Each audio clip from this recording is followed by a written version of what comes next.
On March 17, 2025, Press Secretary Karoline Leavitt briefs members of the media, providing updates on the devastating tornadoes in the South and Midwest, President Trump's latest military actions, and a bold new immigration enforcement strategy. From decisive action on national security to the ongoing border crisis, this briefing covers the major developments shaping America's future. Stay tuned as we bring you the full press conference, right here, right now. Hello, everybody. Good afternoon. Happy Monday. Happy St. Patrick's Day. I see a lot of us are very festive in our green. Peter Ducey, I like it. First today, I want to address the devastating tornadoes and storms that have impacted many states throughout the South and the Midwest. As of this morning, more than 40 innocent lives have been lost, and many communities have been totally destroyed.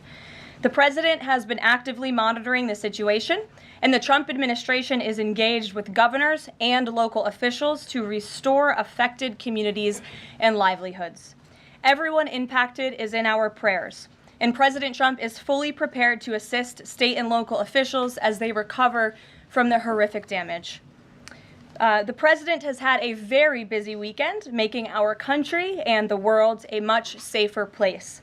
President Trump ordered decisive military action against the Houthi terrorists in Yemen. These Houthi terrorists have engaged in piracy, violence, and terrorism against American ships for years under the Biden administration, costing billions of dollars and putting innocent lives at risk. Joe Biden's pathetic weakness invited these unacceptable attacks. But there's a new sheriff in town, and his name is Donald Trump. And the world is officially on notice. America has a commander-in-chief whose peace-through-strength approach is unwavering and should not be tested. As the president said, no terrorist force will stop American commercial and naval vessels from freely sailing throughout the world. Houthi terrorists and their Iranian backers should not cross President Trump again, and the president has made that clear today. On another important matter, President Trump signed a proclamation invoking the Alien Enemies Act regarding the invasion of the United States by the foreign terrorist organization Tren de Aragua. At the president's direction, the Department of Homeland Security carried out a counter-terrorism operation deporting nearly 200 violent Tren de Aragua terrorists, which will save countless American lives.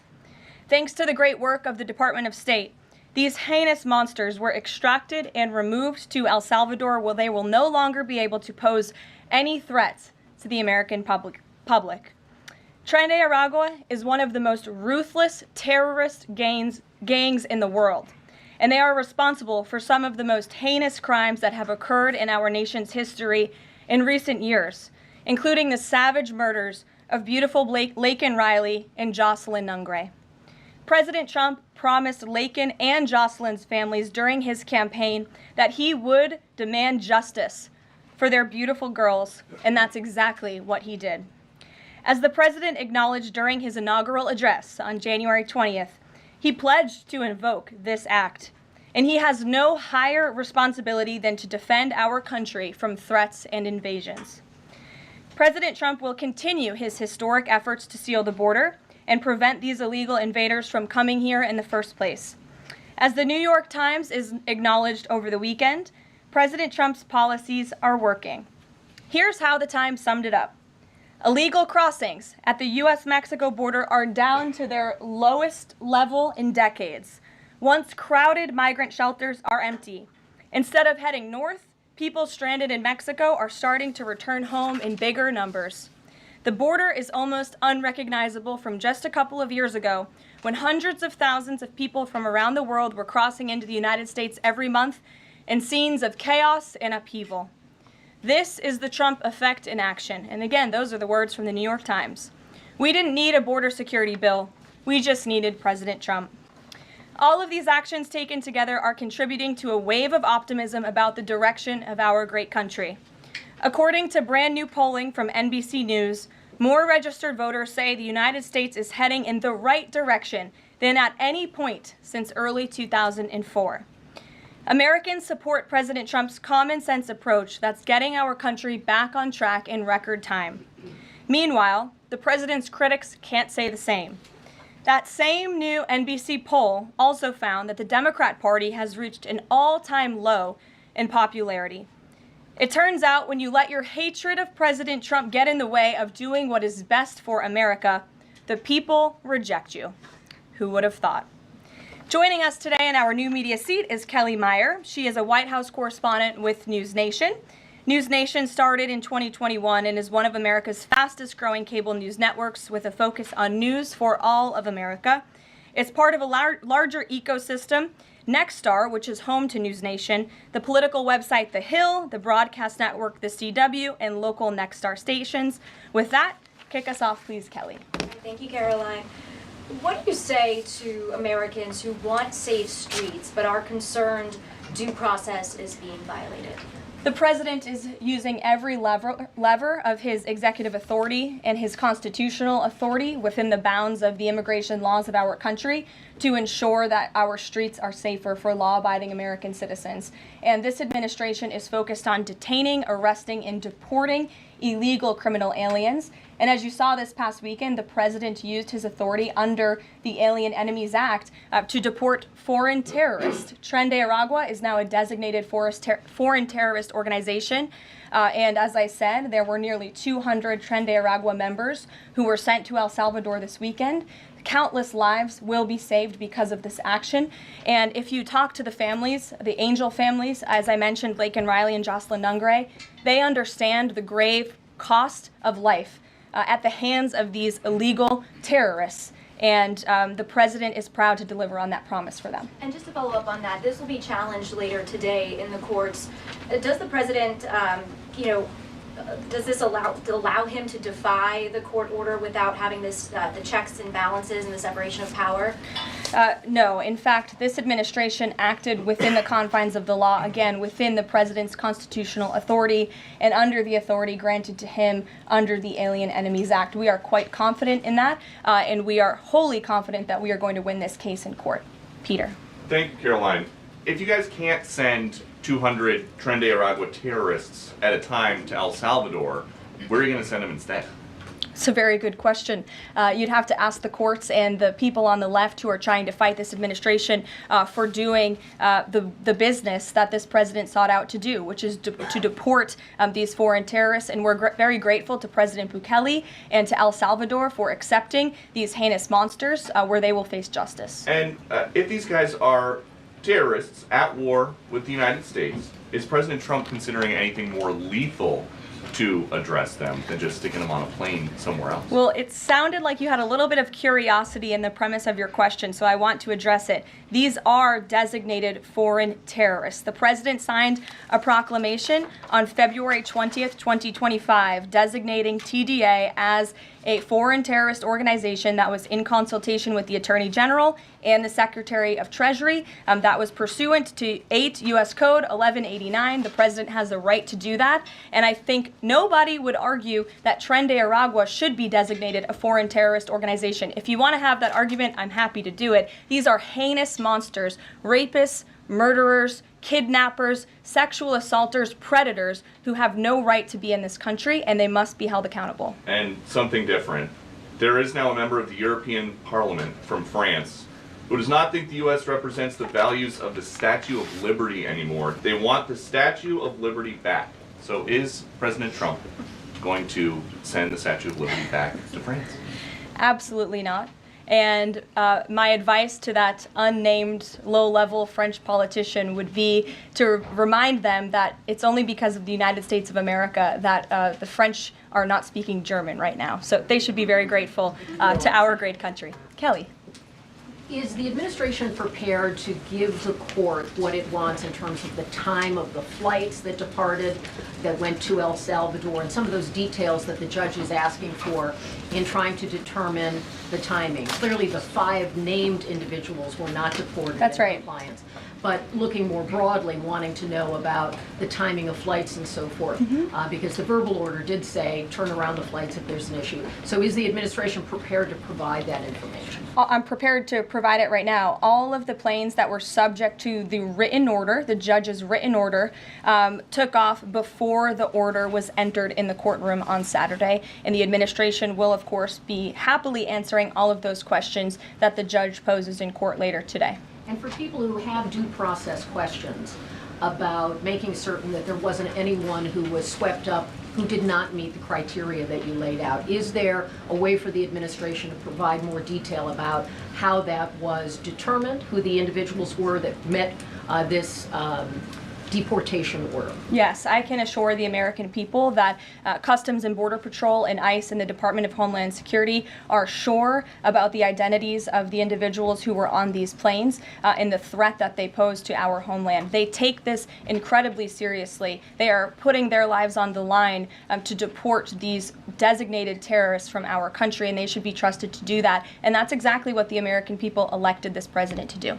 Thanks, Caroline. Just to follow up on that, then, so you're saying definitively that the administration can prove everyone that was put on those flights in El Salvador was either a member of Tren de Aragua, MS-13, or some other entity? We've already provided the breakdown in the effort of transparency about the 261 illegal aliens who were deported. 137 of those were deported under the Alien Enemies Act. 101 of those were Venezuelans removed via Title VIII, which, as you know, are just regular immigration proceedings. And 23 of them were MS-13 Salvadorian gang members. There were also 2 MS-13 ringleaders as part of that group of 23 who President Bukele particularly expressed his gratitude for their return so he can demand justice in his home country. Jennifer. What criteria, though, other than, say, tattoos or maybe being in the wrong place at the wrong time, are they using to determine that someone is actually a member of one of these organizations? Intelligence and the men and women on the ground in the interior of our country who are finally being allowed to do their jobs. Their hands were tied under the previous administration, and as I said, they take their jobs very seriously. They should be trusted and respected by the American public with this operation. And of course, as I said to Kelly, the administration will provide all details to the questions that the court poses. Jennifer. One more follow-up on that. Can you say how much the U.S. is paying El Salvador to imprison these Venezuelans? And then a different question on Russia. I was wondering if you could give us an update on the ceasefire negotiations, and is there anything you can share on the list that Putin passed along to President Trump for the things he's requesting? Sure. To your first question, it was approximately $6 million to El Salvador for the detention of these foreign terrorists. And I would point out that is pennies on the dollar in comparison to the cost of life and the cost it would impose on the American taxpayer to house these terrorists in maximum security prisons here in the United States of America. And I would echo the message of our Secretary of State, Marco Rubio, who expressed his gratitude to President Bukele and El Salvador's government for their cooperation in this deal. As for Russia, as you know, the president announced last night on Air Force One on his return from his very busy weekend in Florida that he will be speaking to President Putin tomorrow. I won't get ahead of those negotiations, but I can say we are on the 10th yard line of peace, and we've never been closer to a peace deal than we are in this moment. And the president, as you know, is determined to get one done. John? Sure, Caitlin. I have 2 questions for you, one on the flights, but first on the president's post overnight saying that the pardons that were issued by President Biden preemptively to members of the January 6th committee, that they're now null and void.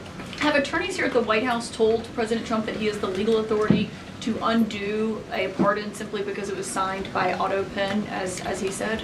The president was begging the question that I think a lot of journalists in this room should be asking about whether or not the former president of the United States, who I think we can all finally agree was cognitively impaired. I know it took people some time to finally admit that, but we all know that to be true, as evidenced by his disastrous debate performance against President Trump during the campaign. I digress on that. But the president was raising the point that did the president even know about these pardons? Was his illegal signature used without his consent or knowledge? And that's not just the president or me raising those questions, Caitlin. According to the New York Post, there are Biden officials from the previous White House who raised those questions and wondered if the president was even consulted about his legally binding signature being signed onto documents. And so I think it's a question that everybody in this room should be looking into, because certainly that would propose perhaps criminal or illegal behavior if staff members were signing the President of the United States autograph without his consent. Is on the record talking about issuing preemptive pardons to these people. But was he aware of his signature being used on every single pardon? That's a question you should ask the Biden White House. Is there any evidence on that he wasn't aware of it? You're a reporter. You should find out. Okay, Sean. on the flights, so I have a question on the timeline of the flights. You keep talking about the judge's written order, which hit the docket Saturday night at about 7:26 p.m., but he issued a verbal order before that at about 6:45 and 6:48 p.m. based on the court hearing.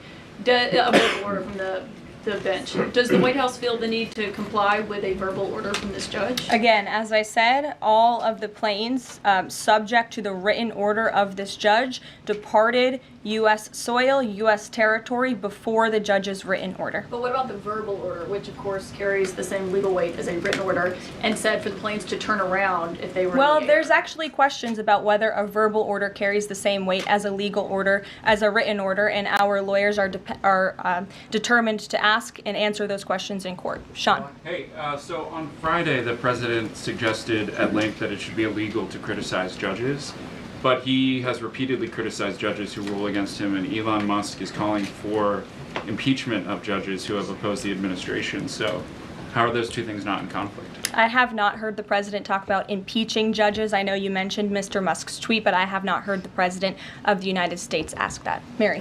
Hey, thanks, Caroline. I wanted to ask about this video I saw this morning set to the tune of, I believe, Closing Time, about deportations of illegal migrants. What's the strategy behind the White House's videos they've been putting out on this, and can you kind of talk us through the thinking on these videos? Sure. I think the White House and our entire government clearly is leaning into the message of this president. And we are unafraid to double down and to take responsibility and ownership of the serious decisions that are being made. The president was elected with an overwhelming mandate to launch the largest mass deportation campaign in American history, and that's exactly what he is doing. And to this very day, we are now, I think, 56 or 7 days into the administration by my count. The president still receives an overwhelming public support for the policies that he is enacting. So we are unafraid to message effectively what the president is doing on a daily basis to make our communities safer. And the specific video you referenced, I think it sums up our immigration policy pretty well. You don't have to go home, but you can't stay here. Go ahead. Thanks, Caroline. I have two questions. First, will President Trump put sanctions on Russia if the talks on Tuesday don't go as hoped? And secondly, have any illegal immigrants self-deported through CBP home yet? To your first question, it's something the president has floated, and certainly he's willing to do if necessary. I don't have anything to read out, and I would never get ahead of the president on such a serious decision. To your second question about the CBP Home app, I would have to check in with the Department of Homeland Security, but it's a great question, and we're very proud to repurpose this app, which the Biden administration abused to facilitate the mass illegal entry of illegal immigrants into our country. It was like a fast pass at Disneyland. That's not happening under this administration. We are encouraging illegal immigrants to actively self-deport to maybe save themselves from being in one of these fun videos. Caroline. Sure. John, good to see you. After President Trump strafe-bombed the Houthis yesterday, he said that if they retaliate, he was going to personally hold Iran accountable for that. Holding them accountable, what would that look like? Well, I would defer you to what the president put out this morning, John, where he said very clearly, I will read it, "Let nobody be fooled. The hundreds of attacks being made by Houthi, the sinister mobsters and thugs based in Yemen, who are hated by the Yemeni people, are all created by Iran. Any further attack or retaliation by the Houthis will be met with great force, and there is no guarantee that the force will stop there. Iran has played the innocent victim of rogue terrorists from which they've lost control, but they haven't lost control. They are dictating every move, giving them the weapons, supplying them with money and highly sophisticated military equipment, and even so-called intelligence. Every shot fired by the Houthis will be looked upon from this point forward as being a shot fired from the weapons and leadership of Iran. And Iran will be held responsible and suffer the consequences, and those consequences will be dire. That is a statement from the President of the United States just moments ago. I have nothing additional to share, but our message to Iran is you better take this president seriously, and I think the Houthis learned that the hard way this past weekend. As I said in my opening remarks, there's a new sheriff in town, and this president is not just going to sit on his hands and allow terrorists to launch attacks on commercial vessels and U.S. naval ships. Those actions will not be tolerated. Sure, Edward. Yeah, thanks. Caroline, on the economy. So after mostly a down week last week in the economy, you've been very vocal, as well as other cabinet members, about how we're in a transition and about how this economic transition, and there's a plan, a long-term plan for tariffs on this. How concerned is the president that the markets and Americans, for lack of a better term, will freak out over these tariffs and be concerned about a long-term plan? Sure. I think I've been asked this question and answered this question respectfully, Edward. We are in a period of transition. The president has made that clear.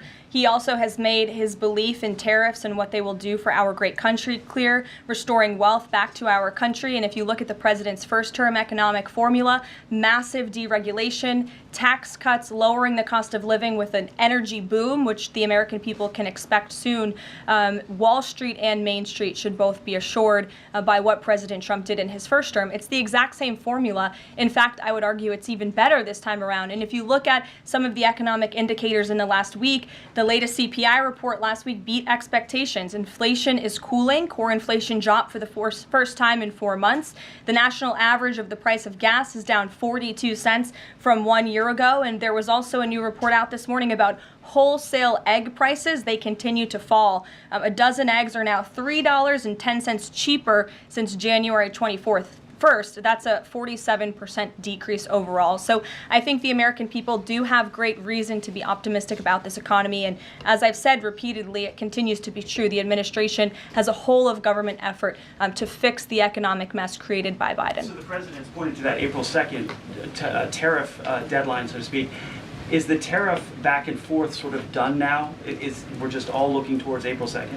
Well, I think the president would tell you that all options are always on the table, and he's always ready to respond if he feels the United States is being unfairly treated by our allies and also our competitors around the world. But yes, the April 2nd day is a big day for the country, as the president has said. Reciprocal tariffs will go into effect. We'll have more details on that as the date nears, but our entire trade team, Secretary Lutnick, Secretary Bessent, the vice president has been quite involved in these talks and discussions as well about what that will look like. And the president, as you always do, you will hear from him directly on it. Deborah Saunders, how are you? Fine. How are you doing? Good, thanks. Former pardon attorney Elizabeth Warner believes she was fired for refusing to sign off on a move to restore gun rights to actor Mel Gibson. DOJ's Todd Blanche says no. But I want to know, is the administration dedicated to restoring gun rights to felons who served their times? I ask this because I've talked to people who were pardoned. They felt that was important. Of course, this isn't necessarily for a pardon.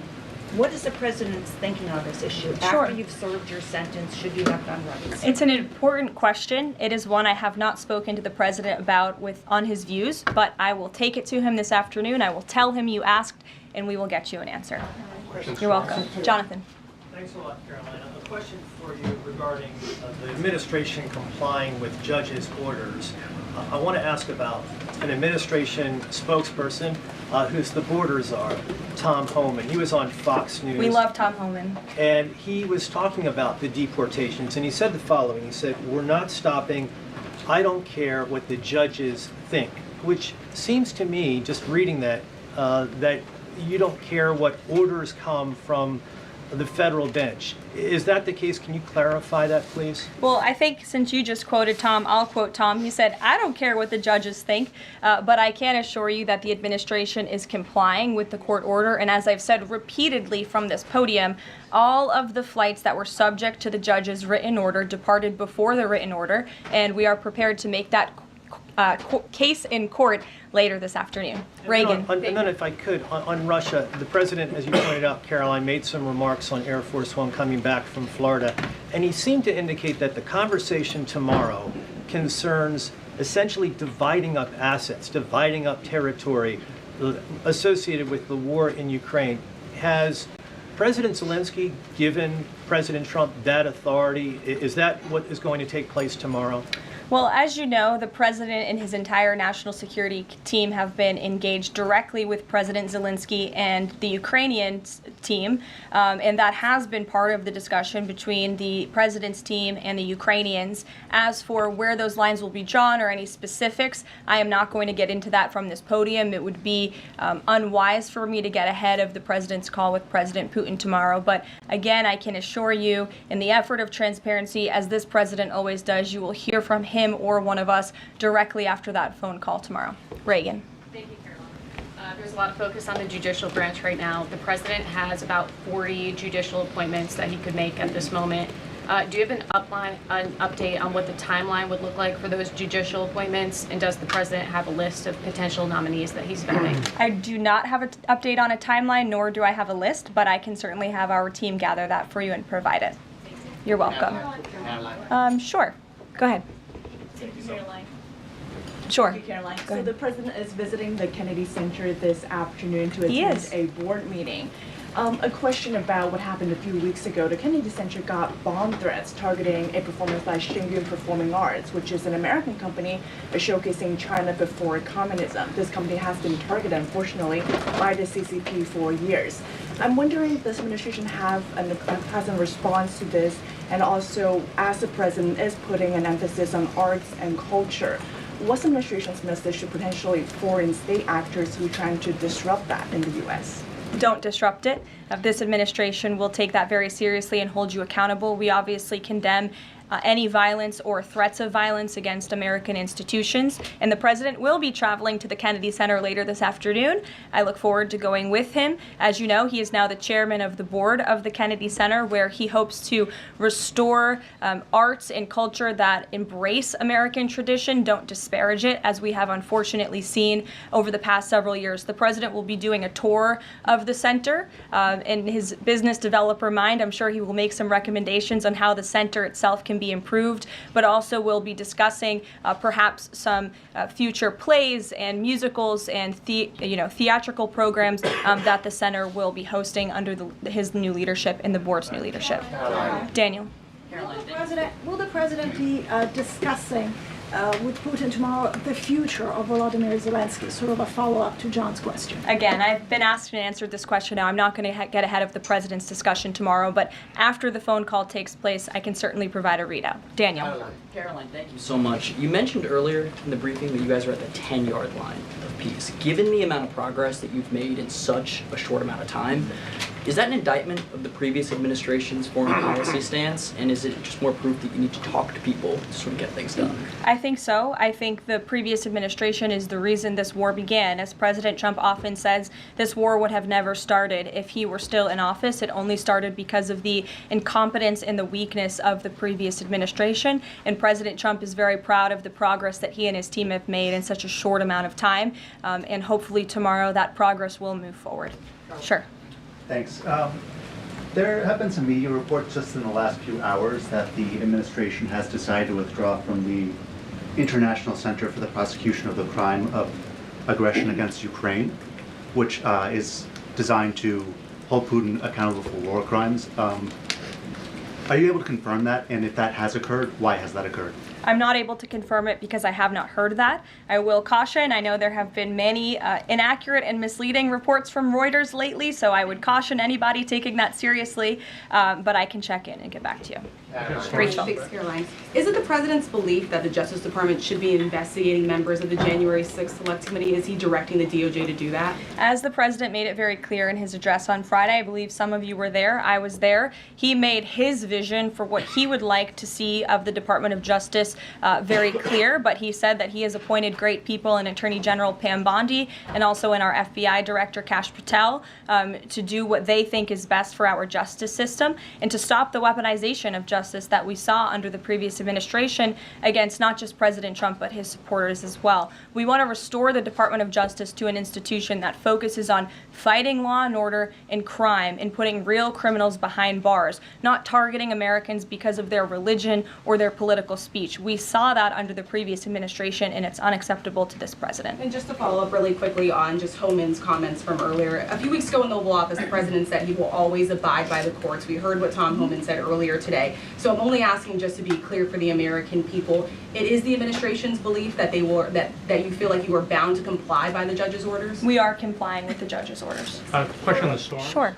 What role does the president see for FEMA with these storms? He's talking about getting rid of FEMA, states handling their own disasters. Does he plan to change how the federal government responds to these storms? There hasn't been a change yet. That doesn't mean there couldn't be in the future. But as of right now, the president, the entire administration are actively monitoring the storms, as I said. In fact, before I came down here, there was an email note in my inbox from the Department of Homeland Security on what they are actually doing state by state across the board. So rest assured, Secretary Noem and her team is on it, and I would defer you to the Department of Homeland Security for any further details. One more question. The president referenced power plants with a conversation with Vladimir Putin. What is he referring to with power plants? What is that? There's a power plant that is on the border of Russia and Ukraine that was up for discussion with the Ukrainians, and he will address it in his call with Putin tomorrow. The nuclear plant. Correct. Okay. Yes. Caroline? Do you have a question? Yes. Okay.